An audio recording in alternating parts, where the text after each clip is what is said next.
जिस मजमून के तहत हम खुदा के कलाम में आज उतरने वाले हैं वो स्क्रीन पर आपके सामने है, और मैं चाहूंगा कि बुलंद आवाज के साथ हम आज के इस मजमून को एक बार पढ़ लें ताकि ये हमारे दिल में और हमारे ज़हन में रहे। जी फिर से पढ़ें।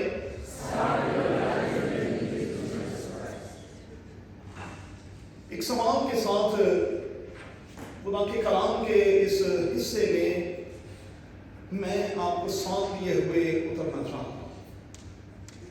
सवाल ये है कि क्या मैंने और आपने खुदा यीशु मसीह के साथ अपने सफर का आगाज किया भी है या फिर नहीं? क्या मैंने और आपने खुदा यीशु मसीह के साथ अपने सफर का आगाज किया भी है या फिर नहीं? शायर का कौल क्या है? चले हो तुम खुदा के साथ, रास्ता सुकड़ा है, खुदा का थामे रखना हाथ, रास्ता सुकड़ा है। और फिर जब हम खुदा के कलाम की तरफ जाते हैं तो खुदा का कलाम ये कहता है कि और वक्त को गनीमत जानो क्योंकि दिन बुरे हैं। हमें वक्त को इसलिए कीमती जानना है और कीमती जानकर अपने वक्त का इस्तेमाल करना है। उसकी बुनियादी वजह यह है कि वक्त बुरा है, और चूंकि वक्त बुरा है इसलिए बुरे वक्त का तकाजा यह है कि हम बड़ी दानाई के साथ, हम बड़ी बुद्धि के साथ, हम बड़ी अक्ल के साथ चलें। कलाम में लिखा है कि नादानों की तरह नहीं बल्कि दानाओं की मानद चले। हम नादानों की तरह नहीं बल्कि हम दानाओं की मानद चले।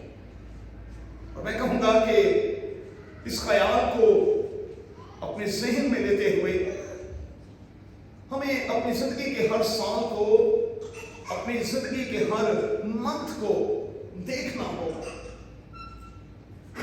खुदा की इस लैब में आकर अपने आप को चेक करना होगा कि मैं और आप रूहानी और जिस्मानी तौर पर किस लेवल पर हैं।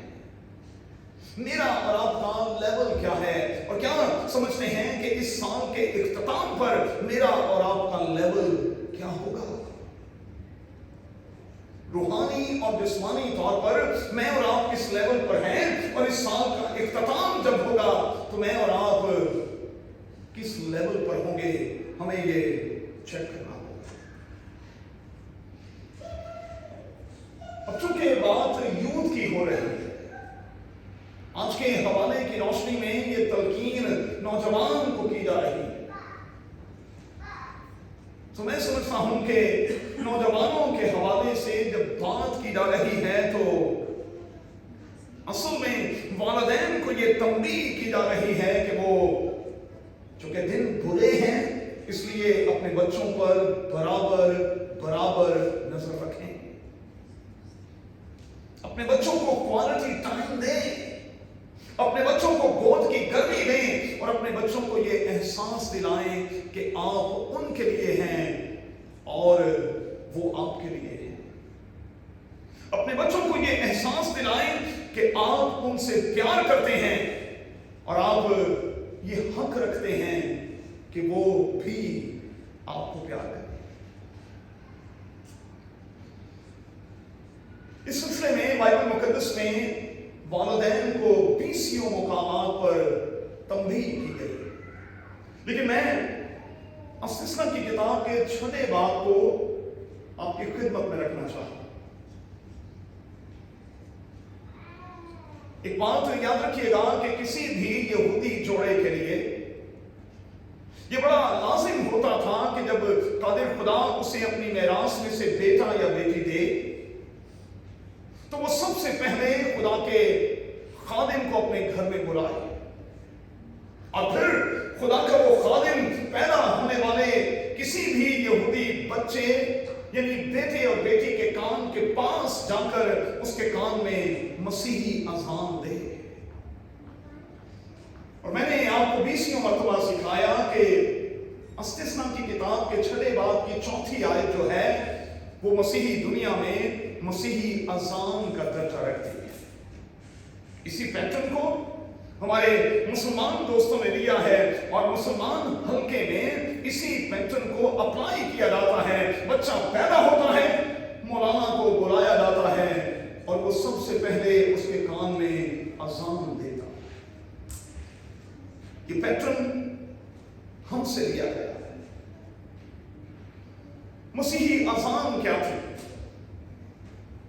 किसी भी यहूदी बेटे या बेटी को, पैदा होने वाले बच्चे को काहिन अपनी गोद में लेता और उसके कान के पास जाकर कहता था, सुनाए इसराइल, सुन आए याकूब की औलाद। इसराइल कौन है? याकूब। इसराइल का दूसरा नाम क्या है? याकूब। सुन आए याकूब की औलाद, तू खुदावंद अपने खुदा से अपने सारे दिल, अपनी सारी जान, अपनी सारी अकल और अपनी सारी ताकत से मोहब्बत रख। अब जरा गौर करें, किसी भी यहूदी जोड़े के लिए ये बात बड़ी अहम हुआ करती थी कि वो अपनी जिम्मेदारी को इस तरह से निभाएं कि जब कादिर खुदा में औलाद दे तो वो उस औलाद के कान में सबसे पहले खुदा का कलाम डाले। सबसे पहले उसके कान में खुदा का कलाम डाले और उसे बताएं कि तेरी जिंदगी में बेटा खुदा हमेशा अव्वल दर्जे पर होना चाहिए। तेरी जिंदगी में तेरे खानदान का, तेरी बीवी और तेरे बच्चों का, तेरे वालिदैन का नहीं, बल्कि तेरी जिंदगी में सबसे पहले तेरे रब खुदा का दर्जा है। और जब हम खुदा को छोड़कर किसी और तरफ चल निकलते हैं और अपनी मोहब्बत को कहीं और ट्रांसफर कर रहे होते हैं, तो फिर बाइबल का खुदा शिकायत करता और कहता है, तूने अपनी पहली सी मोहब्बत छोड़ दी है, तू मुझसे प्यार नहीं करता, अब तू मुझसे प्यार नहीं करती, तू किसी और को प्यार करता। और मैं जल्दी के साथ एक रेफरेंस लेकर आगे निकल जाऊंगा। अब्राहम को कई सालों के बाद खुदा ने औलाद दी और फिर खुदा को यह महसूस होने लगा कि अब इस बच्चे के दुनिया में आ जाने के बाद अब्राहम की मोहब्बत में कहीं कमी आई है। लफ्जों पर गौर कीजिएगा। खुदा ने अब्राहम से कहा, कुर्बानी के लिए मुझे वो चाहिए जिससे तू मोहब्बत रखता है, मुझे वो चीज चाहिए। और यही वो टेस्ट टाइम था जहां अब्राहम को आजमाया गया कि क्या वो अब भी खुदा को अपने खानदान, अपनी औलाद से ज्यादा प्यार करता है। और यही सवाल आज मैं वालिदैन के सामने रखने वाला। आप अपने बच्चों को ज्यादा प्यार करते हैं या आप अपने रब खुदावन को प्यार करते हैं? और अगर आपके बच्चों ही में से खुदा किसी के हवाले से ये कह दे कि उसे कुर्बान कर दें, तो क्या आप इफ्ता जलादी की तरह अपनी बेटी को कुर्बान करने को तैयार हो जाएंगे?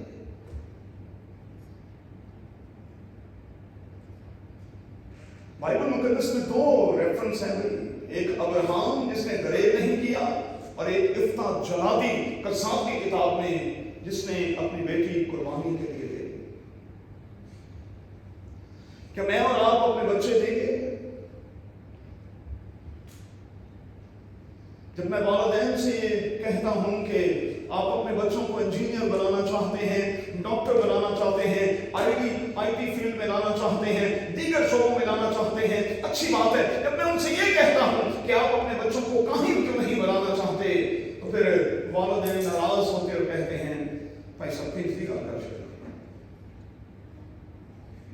चंगे पड़े मुंडे को वेला कर छड़िए। लोगों की नजर में पादरी वेले होते हैं जिनको कोई काम काज नहीं। लोगों की नजर में पादरी मंगते होते हैं, इसलिए वालिदैन अपने बच्चों को कहीं बनाना नहीं चाहते और इस अजीम किताब की बातों को भूल चुके हैं। इसीलिए खानदान बरकतों से खाली हैं, क्योंकि यहां का जो ऑर्डर है उसके मुताबिक क्या है? तुम अपने पहलौठे बेटे मुझे जरूर ही देना। बाइबल में लिखा हुआ है, तुम अपने पहलौठे बेटे मुझे जरूर ही देना, क्योंकि पेट का पहला फल जो है वो मेरा है। इसलिए आप इस पर गौर कीजिएगा कि आप किस तरह से अपने मामलात को खुदा के साथ सीधा कर सकते हैं। तो पहली चीज तो ये थी कि बच्चे के पैदा होते ही उसके कान में मसीही अज़ान दी जाए और यूं वालिदैन अपनी जिम्मेदारी को निभाएं। क्या मैंने और आपने ऐसी किसी जिम्मेदारी को निभाया है? एक और बात नोट कर लें, बड़ी दिलचस्प बात। यहूदी तारीख ये बताती है और खुदा के बड़े बड़े खादिम ये लिखते हैं ना सो भाई, यहूदी जब भी अपने बच्चों के साथ टेबल पर बैठते हैं तो वो टेबल पर बैठकर, खाने की मेज पर बैठकर वो कलाम की बातें करते हैं, क्योंकि यहूदी अकीदा ये है कि जिस खाने के दौरान खुदा के कलाम की गुफ्तगू न की जाए वो खाना हराम है, वो खाना उन पर हराम है। आप गूगल करके चेक कीजिएगा। खाते हुए राज अपने बच्चों के साथ अपने कलाम की बात जरूर करनी है, वरना वो खाना उनके लिए हराम हो जाएगा, हलाल नहीं रहेगा। इससे आप अंदाजा कर सकते हैं कि यहूदी अपने ईमान में और अपने खुदा के साथ अपने रिलेशन में कितने स्ट्रिक्ट हैं। हमें थोड़ी बरकत दी, ऐसे ही थोड़ी हर बार नोबेल प्राइज जो है वो कोई यहूदी बच्चा ही ले जाता है। 98% नोबेल प्राइजेस जो आज की दुनिया तक दिए गए हैं वो ज्यूश बच्चों को दिए गए हैं। बाकी लोग ने अभी सोचा बात खुदा के साथ संजीदगी की। थोड़े आगे बढ़ते, अगर मैं और आप ये सब कुछ नहीं करेंगे तो फिर नोट कर लें कि हालात जो हैं वो कसाद की किताब के जैसे हो जाएंगे। और मैं सिर्फ आपको एक पिक्चर दिखाने लगा हूं कि यशवा के चले जाने के बाद हालात क्या हो गए। पहले मूसा चला गया, उसके बाद कौम बनी इस्राइल का दूसरा लीडर यशवा चला गया, और यशवा के चले जाने के बाद हालात क्या हो गए जरा गौर से सुनिए। कसाद की किताब में 400 साल की तारीख है, 400 साल की तारीख, छोटी सी किताब 400 साल की तारीख। क्या लिखा?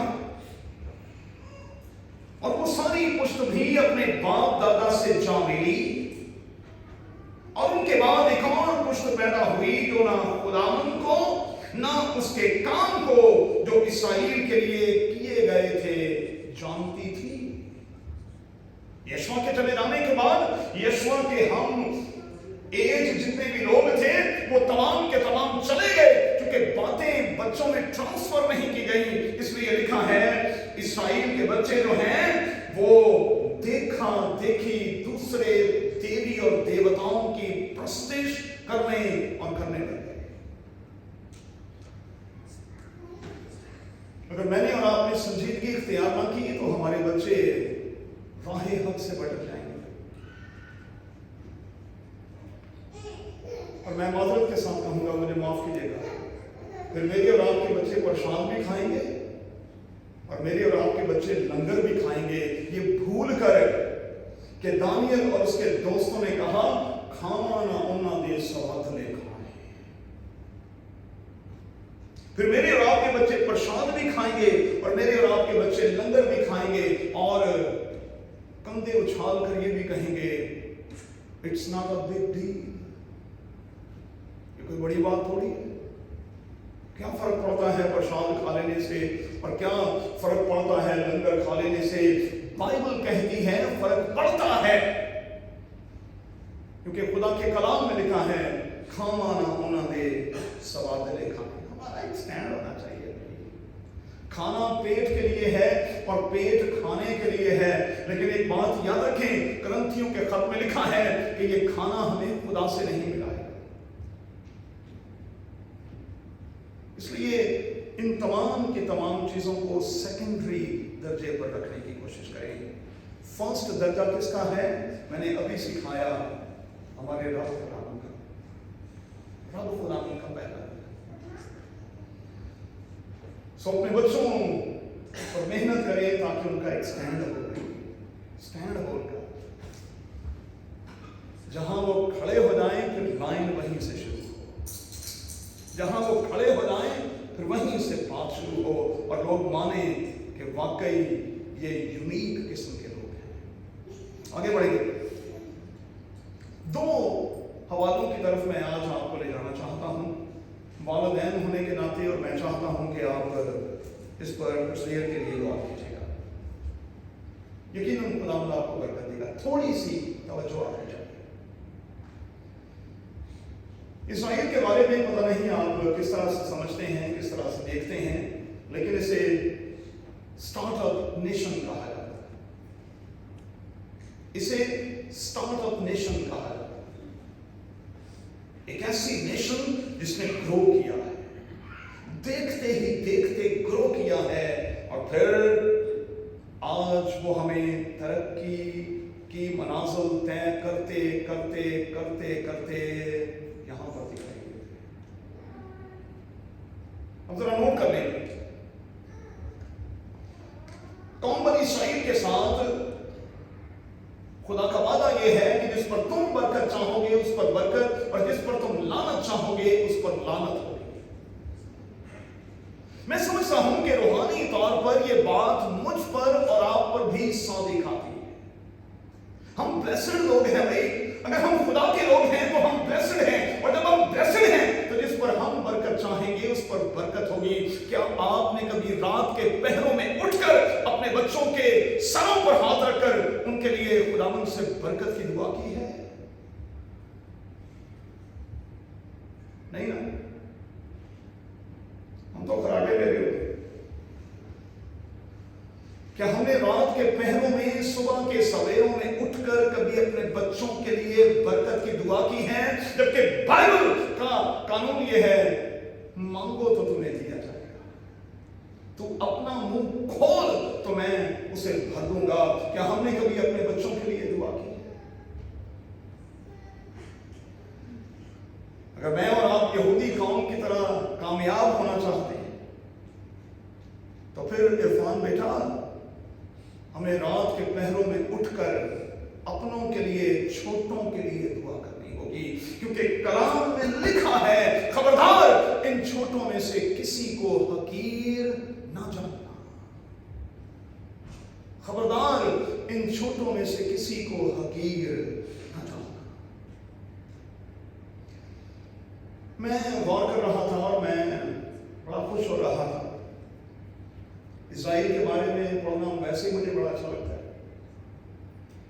85 لاکھ پر مشتمل یہ کنٹری ہے، صرف 85 لاکھ نفوس پر مشتمل یہ کنٹری ہے،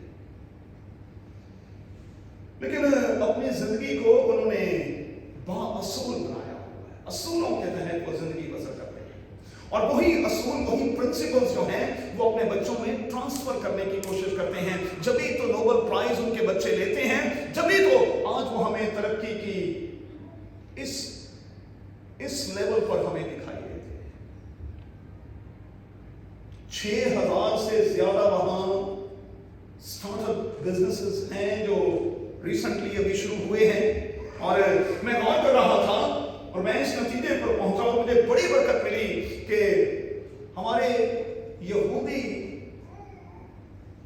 بھائی جو ہیں، یہودی قوم باپ جو ہے وہ ایک بنیادی اصول کو لے کر اپنے بچوں پر کام کرتے ہیں، ایک بنیادی اصول کو لے کر۔ وہ اصول کیا ہے؟ نوٹ کر لیں گے۔ یہودی والدین کہتے ہیں فیل فاسٹ اور فیل فارورڈ۔ فیل فاسٹ اور فیل فارورڈ، اسی اصول پر وہ چلتے ہیں۔ اب اس کی تشریح کرتا ہوں، اس کا مطلب کیا ہے؟ اس کا مطلب یہ ہے کہ جب کبھی یہودی کوئی بچہ کسی بھی پروجیکٹ میں ناکام ہوتا ہے تو اس کے والدین اسے اپریشیٹ کرتے ہیں، ان کی اپروچ نیگیٹو نہیں ہوتی۔ تیسری دنیا میں ناکام ہونے والے شخص کا ہم مذاق اڑاتے ہیں، لیکن یہودی ناکام ہونے والے شخص کو اپریشیٹ کرتے اور کہتے ہیں شاباش، ویل ڈن بیٹا، تم نے کوشش تو کی۔ اور اسی اصول پر چلتے ہوئے وہ اپنے بچوں کی تعمیر کرتے اور کرتے چلے جاتے ہیں، انہیں ہمیشہ شاباشی دیتے ہیں۔ لیکن ہماری دنیا میں بچوں کے ساتھ ان کی ناکامی کے بعد بہت برا کیا جاتا ہے۔ کئی دن پیو نے منہ نہیں سیدھا کرنا، کئی دن ماں نے منہ نہیں سیدھا کرنا، ہم نے تمام کی تمام ڈیوائسز ہٹا لینی ہوتی ہیں۔ آج تو تیری پکنک بند، تیری آؤٹنگ بند، تیری سپورٹس بھی بند، پھر بچہ بھی بند۔ ارے بھائی، اس طرح سے بہیو کرتے ہیں، یہ کوئی سلجھا طریقہ ہے؟ یہ کیا عقل کے مطابق ہے؟ اگلی بات، یہودی ہمیشہ اپنے بچوں کی حوصلہ افزائی کرتے ہیں کہ وہ کچھ نیا اور پھر نیا اور پھر نیا کریں۔ اس کا مطلب یہ ہوا کہ وہ تخلیق اور تحقیق پر بڑا زور دیتے ہیں، اور اپنے بچوں کو یہ کہتے ہیں کہ آپ مہربانی سے کسی بھی کنٹری کی چیزیں مت خریدیں، آپ انہیں خود بنانے کی کوشش کریں۔ تحقیق اور تخلیق جو ہے ان میں کوٹ کر بھر دی جاتی ہے۔ اور اس قوم کے ڈی این اے کی بات کریں تو اس قوم کے ڈی این اے میں یہ بات شامل ہے کہ وہ تو اپنے بچے کی پیدائش کے بعد والدین اس بچے کو یہ کہہ رہے ہوتے ہیں کہ بیٹا بیٹی، تیری قوم کی آنکھیں تجھ پر لگی ہیں، اس لیے تجھے اپنی قوم اور اپنے لوگوں کے لیے بہت کچھ کرنا۔ ہماری سوچ کیا ہوتی ہے؟ بیٹا تو نے پڑھ کر ہمارے لیے کچھ کرنا، قوم کے لیے کہیں بات نہیں کرنا۔ اور ہم جو پڑھے لکھے لوگ بیٹھے ہیں، ہم جانتے ہیں کہ امریکہ، کینیڈا میں، یورپ میں جو بچے پیدا ہوتے ہیں، ان بچوں کا پورا خرچ گورنمنٹ اٹھاتی ہے۔ اور میں نے کینیڈا میں رہ کر یہ سیکھا ہے، میں نے 12-13 کنٹریز میں جا کر یہ سیکھا ہے کہ وہاں پیدا ہونے والے بچوں کے حوالے سے گورنمنٹ والدین کو یہ کہتی ہے کہ یہ بچے آپ کے نہیں ہیں، یہ بچے ہمارے ہیں، قوم کے ہیں، اس کنٹری کے ہیں، اور اس کو اپنی سروسز آپ کو نہیں بلکہ اس کنٹری کو دینی ہے۔ دیکھو کتنا فرق ہے اپنی سوچ میں، کتنا سوچ میں فرق ہے۔ ہم ان پر خرچہ کر رہے ہیں، میڈیکل فری ہے، ایجوکیشن فری ہے، اور یہ اس لیے ہے کیونکہ یہ آپ کا بچہ نہیں ہے۔ اس بچے پر محنت ہم کریں گے اور پھل کنٹری کھائے گی۔ ہم کیا کرتے ہیں؟ بیٹا تجھ پر اتنا خرچہ کر دیا، تم نے تو پوچھنا ہی چھوڑ دیا، تم نے تو دینا ہی کچھ چھوڑ دیا، ہم اجڑ گئے ہیں تجھ پر، تیرے باپ نے ساری کی ساری پونجی تجھ پر لگا دی ہے، ارے تم نے تو بلانا ہی چھوڑ دیا۔ کتنا فرق ہے سوچ میں، کتنا فرق ہے۔ کاش کہ یہ بات ہمارے ڈی این اے میں آ جائے کہ ہم نے اپنے بچوں کو یہ سکھانا ہے کہ سب سے پہلے انہوں نے اپنی سروسز خداوند کو دینی ہے، خداوند کے لوگوں کو دینی ہے، اور اس کے بعد फिर अपनों को देगी, फिर खानदान को देगी। चलें, एक हवाले की तरफ आपको लेकर जाता हूं, इख्तिताम की तरफ जल्दी से बढ़ेंगे। एक नया ख्याल मैं आपको देना चाहता हूं जो मुझे खुदा के कलाम में से मिला। पैदाइश की किताब के अगर आप पहले पन्ने पर आ जाए, पहले पन्ने, बाइबल मुकद्दस के पहले पन्ने, तो यहां लिखा क्या है? पहले बाब की 26वीं और 27वीं आयत ध्यान से सुने। फिर खुदा ने इंसान को अपनी सूरत और अपनी शबीह पर पैदा किया। फिर खुदा ने इंसान को अपनी सूरत और अपनी शबीह पर पैदा किया। खुदा ने इंसान को अपनी सूरत पर पैदा किया, खुदा की सूरत पर उसको पैदा किया, नरो नारी को पैदा किया। लफ्जों पर गौर करेंगे, नरो नारी को पैदा किया। आगे दूसरे बाब में आ जाएं तो लिखा है, और खुदा उस मछली से जो उसने आदम में से बनाई थी एक औरत बनाकर, लड़की बनाकर नहीं, एक औरत बनाकर उसे आदम के पास लाया। अब जरा ध्यान से सुनिएगा, ध्यान से सुनिएगा, आपको बरकत मिलेगी। बाइबल मुकद्दस में कहीं लड़के या लड़की का जिक्र नहीं है। बाइबल में कहीं लड़के या लड़की का जिक्र नहीं। हम जेंडर के हवाले से किसी भी लड़के और लड़की की पैदाइश पर यह कह रहे होते हैं कि हाँ बेटा या बेटी पैदा हुई है, लेकिन अकॉर्डिंग टू बाइबल यह है कि मेल और फीमेल पैदा हुआ, मेल और फीमेल, नर और नारी पैदा हुए, औरत और मर्द पैदा हुआ है। दो बातें तो बड़ी मुसल्लमा है, गौर से सुनिएगा, दो बातें तो बड़ी पक्की। पहली बात तो ये, मेरी अकल और मेरा तजुर्बा कहता है, कुछ ऐसे साइंस बाइबल मुकद्दस के इस पहले पन्ने पर मौजूद हैं जो हमें इस बात का सबूत देते हैं कि आदम और हवा बच्चे के तौर पर तो पैदा नहीं किए गए। किस एज में पैदा किए गए ये मैं नहीं कह सकता, क्योंकि खुदा के कलाम के संजीदा जो तालिब इल्म हैं, जहां कलाम खामोश हो वहां उन्हें अपनी जुबान भी बंद रखनी चाहिए। तो मुझे नहीं पता कि किस एज में वो पैदा किए गए, लेकिन दो बातें तो पक्की हैं भाई। पहली बात तो ये कि ये बच्चे नहीं थे। क्यों? क्योंकि इससे पहले कि बाइबल का खुदा आदम और हवा को रिश्ता अज़दवाज में बांधता, बाइबल के खुदा ने आदम को काम दिया। और मेरा ईमान है कि बाइबल का खुदा कभी चाइल्ड लेबर का ना तो हामी था ना वो है। चाइल्ड लेबर भी कहां ली गई?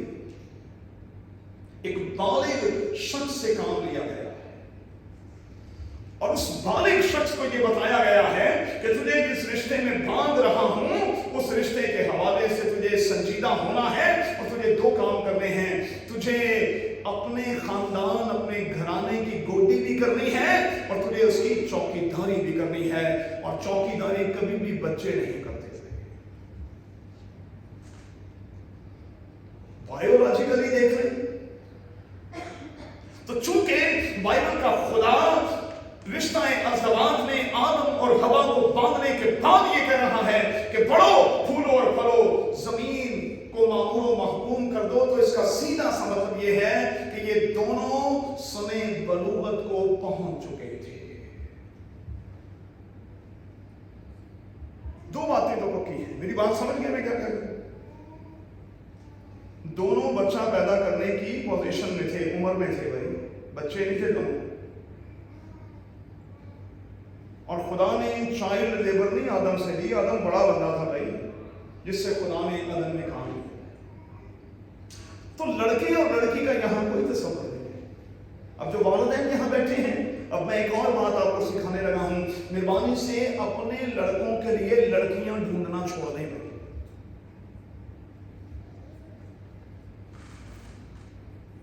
ये यहां का पैटर्न नहीं है। अपने लड़कों के लिए लड़कियां ढूंढें, औरतें ढूंढें, फीमेल ढूंढें। اور آپ اپنی لڑکیوں کے لیے بوائز نہ ڈھونڈیں، بندہ ڈھونڈیں، بندہ جس نے خاندان کو لیڈ کرنا ہے۔ ہو کیا رہا ہے؟ ابھی پچھلے ہفتے میں نے شاندہ میں اس پیغام کو شیئر کیا کہ بوائز ورسز مین، لڑکوں میں اور بندوں میں فرق ہوتا ہے۔ ہماری ازدواجی زندگیاں برباد کیوں ہیں؟ آخر اس کی بنیادی وجہ یہ ہے کہ یہاں لڑکی اور لڑکے کی شادی کی جاتی ہے، اگر بندے اور عورت کی جائے تو حالات بالکل مختلف ہیں۔ اچھا ہوں کہ شادی کے بعد میں اور لڑکی لڑکا اسی موڈ میں رہتے ہیں اور وہ لو برڈز بنے ہوتے ہیں، اسی موڈ میں وہ رہتے ہیں اور وہ یوں تاثر دے رہے ہوتے ہیں جیسے ڈیٹ پر ہے۔ ارے بھائی شادی شدہ زندگی کی بالکل مختلف سی زندگی ہے، یہاں لو برڈز والا تو چکر ہی کو نہیں ہے۔ پتہ نہیں کہاں سے ہم نے یہ کانسیپٹ لے لیا ہے اور ہارٹس پہ نظر آتے ہیں، پانچ بریکی نظر آتا ہے، اتنا کچھ نظر آتا ہے، کوئی چنگا ہی نہیں لگتا۔ لو برڈز وہ بنے ہوئے، لوگ سمجھتے ہیں ڈیٹس پر آئیں گے، اب بھی شادی کے بعد بھی، اور پھر وہی حرکتیں۔ ارے بھائی مرد بنے، مرد کا اور ایک لڑکے کا سٹینڈ بالکل مختلف ہوتا ہے۔ لڑکوں کا تو کوئی سٹینڈ ہی نہیں ہوتا، آج ادھر کل ادھر۔ یہی تو وجہ ہے کہ آج تقریباً 70% شادیاں ناکام ہو رہی ہیں، بندے بنے ہی نہیں، منڈے بنے ہی نہیں، ان کا کوئی سٹینڈ ہی نہیں۔ تو والدین ہونے کے ناطے ہم اپنے بچوں کے لیے رات کے پہروں میں اٹھ کر یہ دعا کیا کریں کہ جب ہم ان کی شادی کر رہے ہیں تو یہ بندہ بنے، مرد بنے۔ مرد بننے کا مطلب کیا ہے؟ یہ ذمہ دار بنے، یہ خود ذمہ دار، یہ خود اپنی ذمہ داری اٹھائے اور یہ خود اپنے سارے جو زندگی کے پرابلمز ہیں، جو آزمائشیں جو ہیں، ان کو خود فیس کرے، خود ہینڈل کرے۔ اس لیے کہ لڑکا جو ہے وہ خاندان کو لیڈ کرنے والا ہے، اور آج جب ہمیں چاچے مامے تائے جب لیڈ کرتے ہیں تو پھر حالات اسی لیے تو خراب ہے۔ کوئی چاچے کی سن رہا ہے، کوئی مامے کی سن رہا ہے، کوئی بابے کی سن رہا ہے، کوئی کسی اور کی سن رہا ہے۔ ارے بھائی اپنے فیصلے خود کیا کریں۔ اور ایک اور بات میں کہہ دوں، ہم اس غلط فہمی میں ہیں، کئی بار یہ کہا جاتا ہے کہ سنو سب کی کرو من کی۔ یہ بائبل کا پیٹرن نہیں ہے بھائی، یہ بالکل بائبل کا پیٹرن نہیں ہے، اور نہ میں کہوں گا کہ یہ گڈ آئیڈیا ہے، نہ میں کہوں گا یہ بیڈ آئیڈیا ہے، لیکن میں یہ ضرور کہوں گا کہ یہ بائبل کا آئیڈیا نہیں ہے۔ دل کی نہ سنیں گے، دل کے بارے میں یرمیہ کہتا ہے کہ یہ تو لا علاج ہے، ہیلے باز ہے، اور دل تو مانگے مور۔ دل کی نہ سنیں، میرے یسوع کی سنا کریں، دل کی کبھی فالو نہ کریں، میرے یسوع کو فالو کریں۔ اور جب آپ میرے یسوع کو فالو کریں گے تو میں آپ کو یقین دلاتا ہوں شخصی، ازدواجی اور کلیسیائی زندگی میں آپ بالکل مختلف ہوں گے۔ صرف یسوع کی سنیں کہ یسوع کیا کہتا ہے، کسی کی نہ سنیں، صرف یسوع کی سنیں، کیونکہ لکھا ہے میری بھیڑیں میری آواز سنتی ہیں اور وہ کسی اور کے پیچھے نہیں جائیں۔ اور معاملہ بگڑتا ہی اس وقت ہے جب ہم کسی اور کی سننے لگتے ہیں۔ تو صرف اپنے رب خدا کو سنیں۔ ختم کریں گے، کیا کریں؟ اپنے بچوں کو کہیں کہ سرنڈر کر دیں، سرنڈر کر دے دیں خدا کے ہاتھ۔ میں آپ کو یقین دلاتا ہوں کہ زندگی بدل جائے۔ سرنڈر ایک بار کریں، کیونکہ میرا خداوند تو چیزوں کو نیا بنا دینے کی قدرت اور صلاحیت رکھتا ہے، اور وہ تو ایسا نیا بناتا ہے کہ پھر پالوس جیسے ٹیررسٹ کو پکڑ کر اسے نئے عہد نامے کی مقبول ترین شخصیت بنا دیتا ہے۔ چھوٹے چھوٹے مچھیروں کو پکڑتا ہے اور انہیں डिसाइपल्स बना देता है। मगदला की मरियम को पकड़ता है जो पेशावर औरत थी, लेकिन जब उसे पकड़ता है तो उसे मुर्दों में से जी उठने के बाद पहला दीनार का शर्त बख्श देता है। सरेंडर तो करें और फिर देखें खुदावंद आपके लिए क्या कुछ करता है। तो वालिदैन होने के नाते मेहरबानी से अपनी जिम्मेदारियों को समझे हुए। आज की यूथ हमारा कल का चर्च है, और अगर इनकी फाउंडेशन सही ना हुई तो चर्च गया। इसलिए अपने बच्चों पर काम करें, अपने काम पर कम तवज्जो दें, अपने बच्चों पर ज्यादा तवज्जो दें। आखिरी जुमला कहूँगा, क्योंकि मेरा ईमान यह है और इन 37 सालों के दौरान मैंने ये सीखा है कि जब मैं और आप ऊपर जाएंगे, सबसे पहला सवाल वहाँ मेरे और आपके खानदान से मुतल्लिक ही मुझसे और आपसे किया जाएगा। इस छोटी सी गवर्नमेंट में मैं और आप फेल हैं, तो अगर बड़ा कुछ इख्तियार वहाँ दिया गया तो क्या करेंगे भाई? ये तो प्रैक्टिस सेशन है, प्रैक्टिस करेंगे, चीज़ों को सीधा करने की कोशिश करेंगे। और अगर आप यहाँ कामयाब हैं तो मैं आपको यकीन दिलाता हूँ आप वहाँ भी 100% कामयाब होंगे। और मैं दिल से आप सबके लिए दुआ करता और कहता हूँ कि जब आप वहाँ कामयाब होंगे तो फिर आपके कानों से सिर्फ एक ही आवाज़ टकराती रहेगी, वेल डन आई मेरे बेटे, well done, well done I मेरी बेटी, वेल डन। आइए दुआ करें। खुदावंद तेरे कलाम की गहरी और गहरी बातों के लिए हम तेरा शुक्र, तेरी तारीफ